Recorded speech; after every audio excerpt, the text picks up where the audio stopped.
आज आपण संत श्रेष्ठ ज्ञानराज माऊली यांच्या हरिपाठामधील 13व्या अभंगावर मी चिंतन मांडण्याचा प्रयत्न करणार आहे.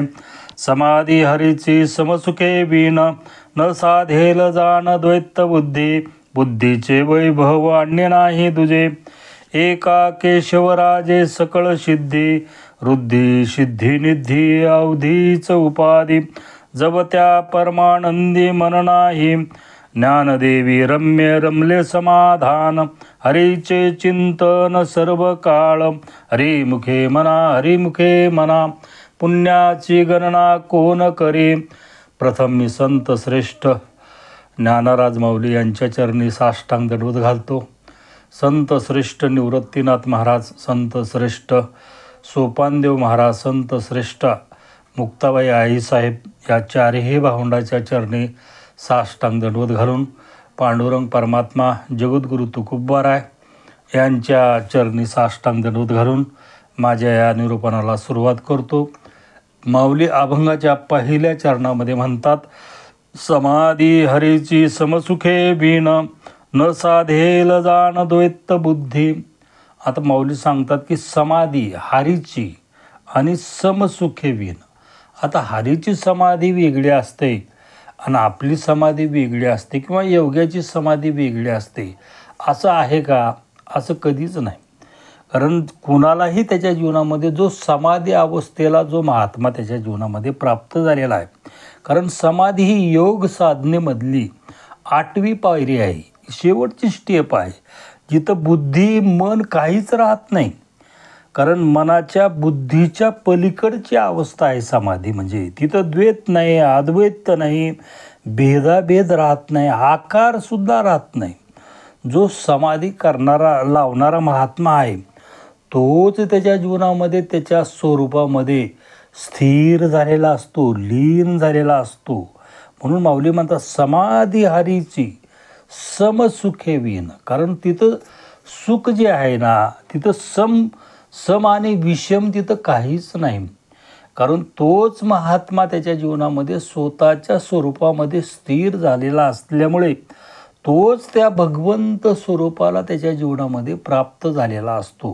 म्हणजे तोच महात्मा या जगामध्ये स्वतःच त्या, कारण स्वस्वरूपाच्या अवस्थेमधून तो भगवंत स्वरूपाच्या अवस्थेमध्ये रममान झालेला असतो, नटलेला असतो. म्हणून माऊलीला याच्यामधून सांगायचं काय? माऊलीला वेगळंच सांगायचं. माऊली सांगायचं आहे की माऊली म्हणतात ही सृष्टी ही सर्व भगवंतानंच नटलेली आहे. इथं लहान मोठा वगैरे असा भेदभाव आपल्या जीवनामध्ये काढून टाकावा. शिवापासून तृणापर्यंत एक रूपाने पाहणे. नव्हे तो शिवच ज्याच्या जीवनामध्ये दिसतो त्यालाच हरीची समाधी असं म्हणतात. त्याच्या मनामध्ये कारण बुद्धीतील भेद गेलेला असतो.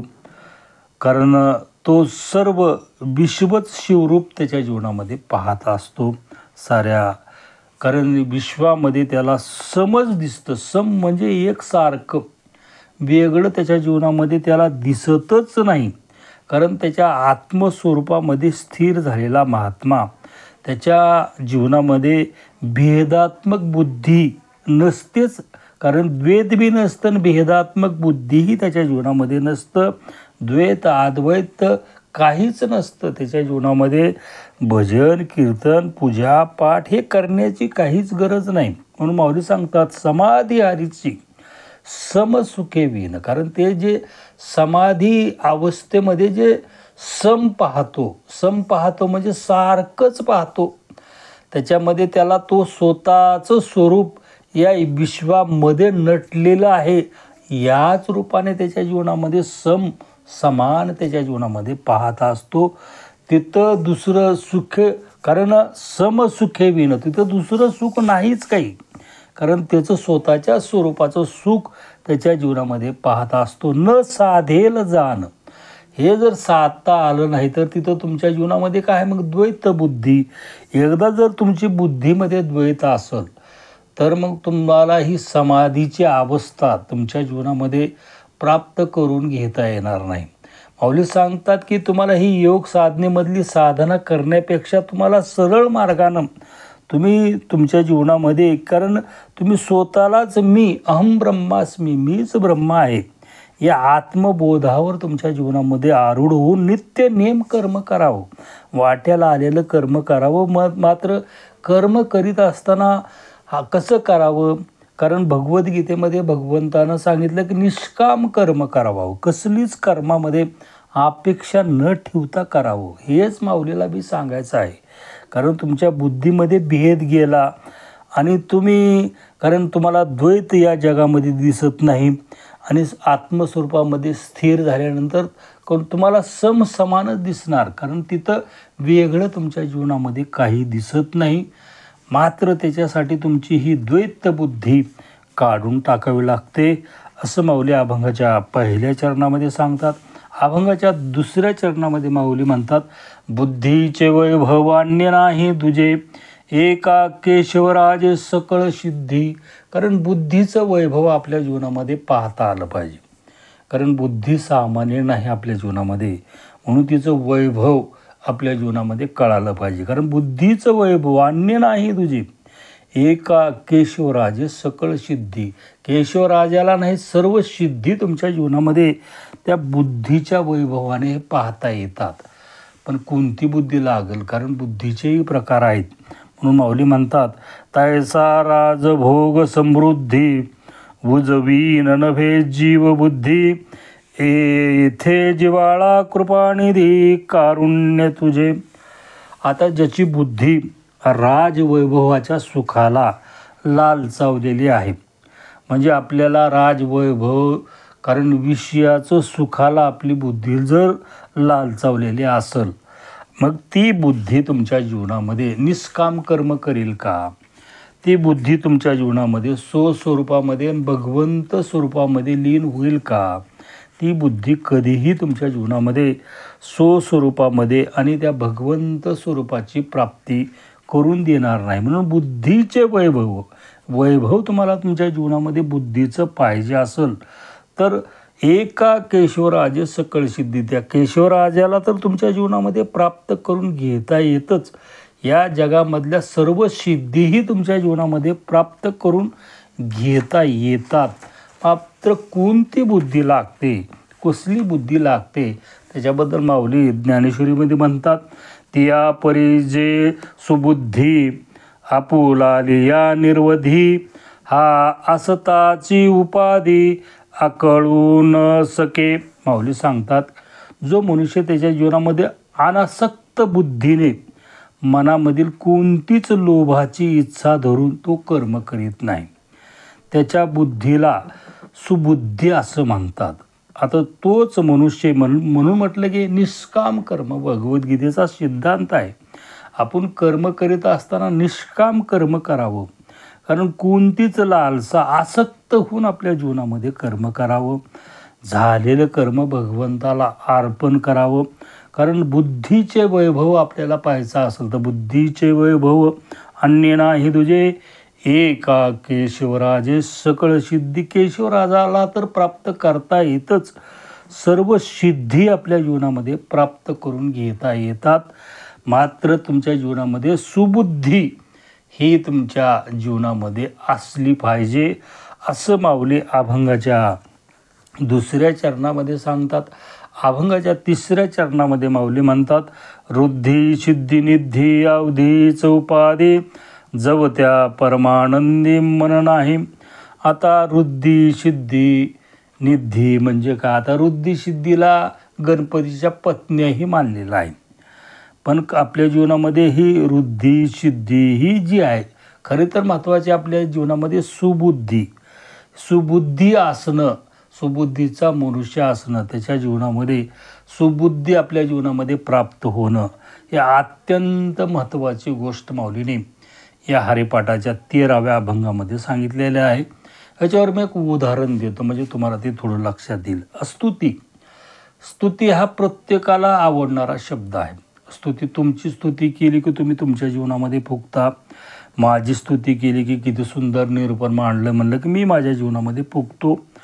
पण ही स्तुती तुमच्या जीवनामध्ये कारण ती स्तुतीचा जो दर्जा आहे, कारण स्तुतीची जी स्थिती आहे, ती स्तुतीची जी उंची आहे, ती गाठण्यासाठी आपल्या जीवनामध्ये काय करावं लागतं?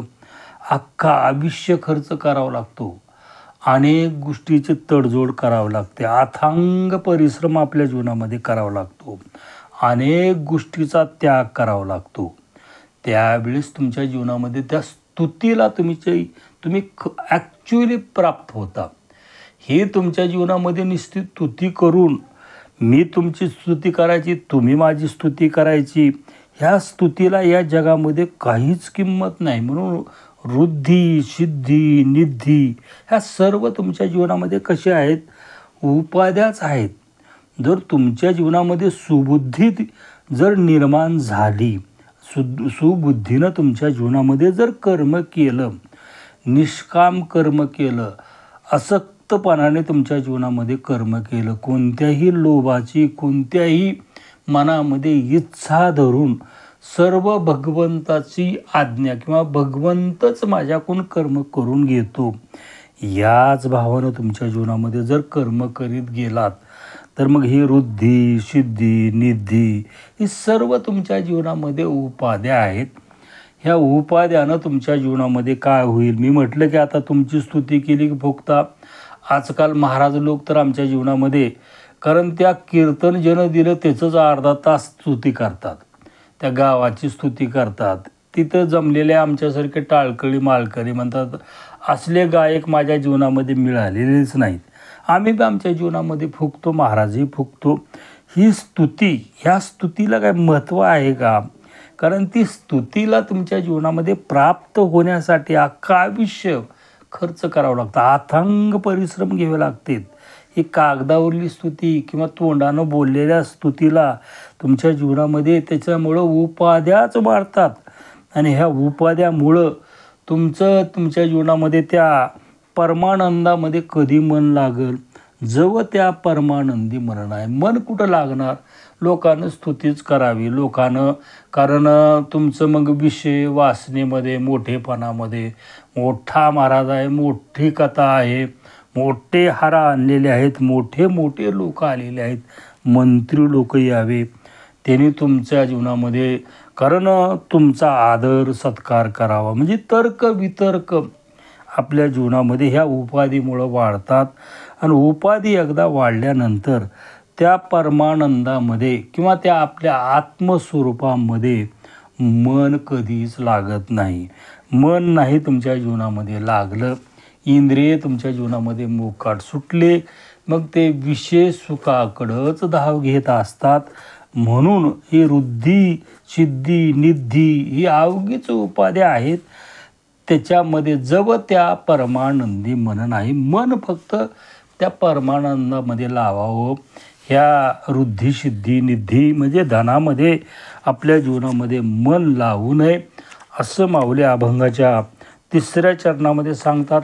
अभंगाच्या शेवटच्या चरणामध्ये माऊली म्हणतात, ज्ञानदेवी रम्य रमले समाधान, हरीचे चिंतन सर्व काळ. माऊली सांगतात, आता मी माझ्या जीवनामध्ये काय झालं?